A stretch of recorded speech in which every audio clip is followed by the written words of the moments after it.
All right, so today we are diving into something that is literally at the core of every single workplace. Doesn't matter if it's a tiny startup or a giant corporation. We're talking about organizational behavior. And this is the key, really, to understanding what makes our work lives tick.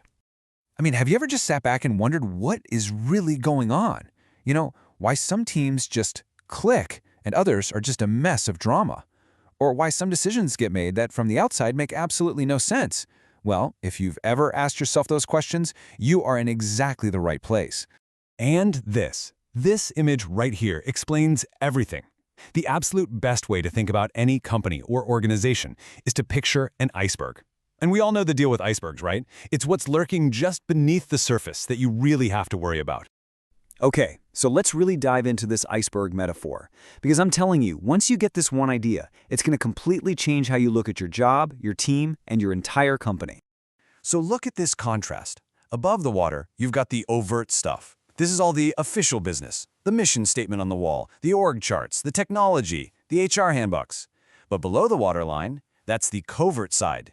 This is what some people call the shadow organization. And this, my friends, is where the real action is. It's all the unspoken attitudes, the real communication channels, not the official ones, the unwritten rules of the group, and all that simmering, unresolved conflict that you will never see mentioned in an official email.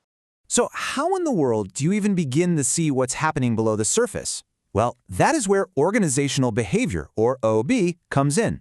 Think of it like a pair of special glasses, an analytical tool that helps us understand, predict, and maybe even influence all that human behavior that really drives how a company performs. It's how we see the rest of the iceberg. Let's go a little deeper now into that hidden part of the iceberg.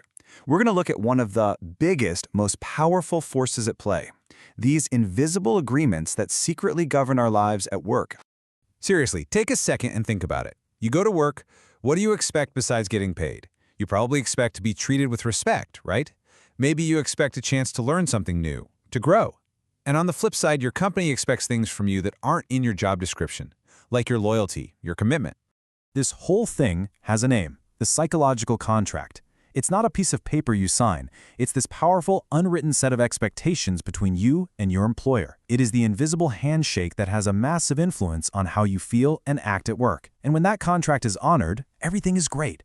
But, and this is the critical part, when it gets broken, that's when you see conflict, frustration, and people checking out. And you've got to remember, this is a two-way street. It's not all about you. As you can see here, you have expectations about being treated fairly and getting opportunities, but at the same exact time, your organization has its own set of expectations for you. It's this constant, invisible negotiation happening all the time, a real balancing act. All right, now that we kind of get the hidden forces at play, let's look at a couple of classic ideas that explain some of the, well, let's just say weirder things you see happen in an office. These are two uncomfortable, but often very true, realities of the working world. And here's the first one, the famous Peter principle.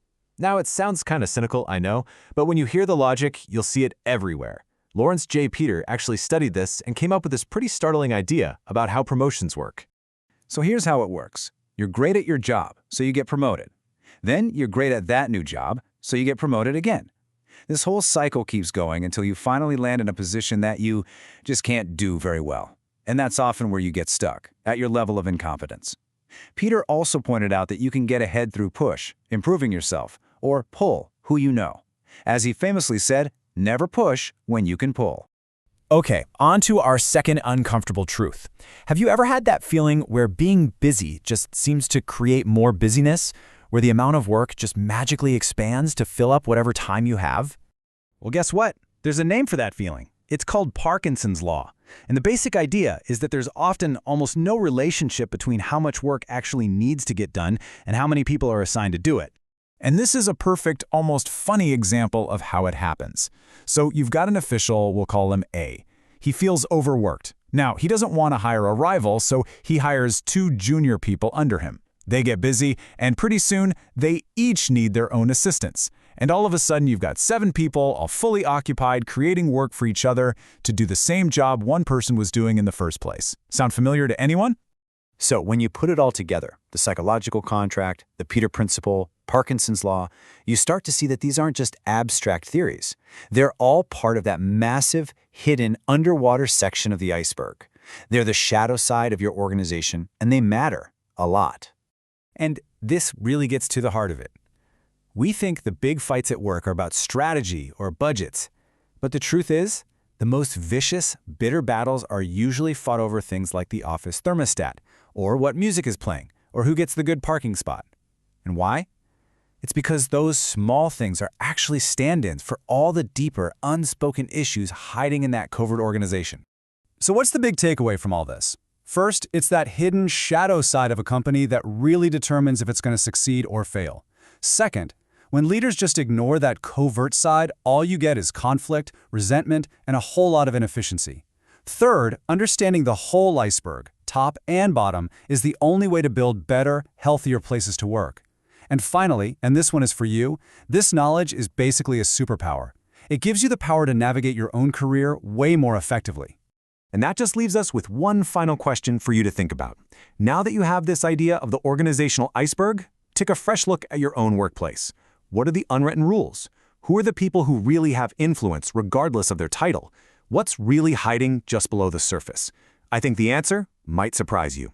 Thanks for joining me.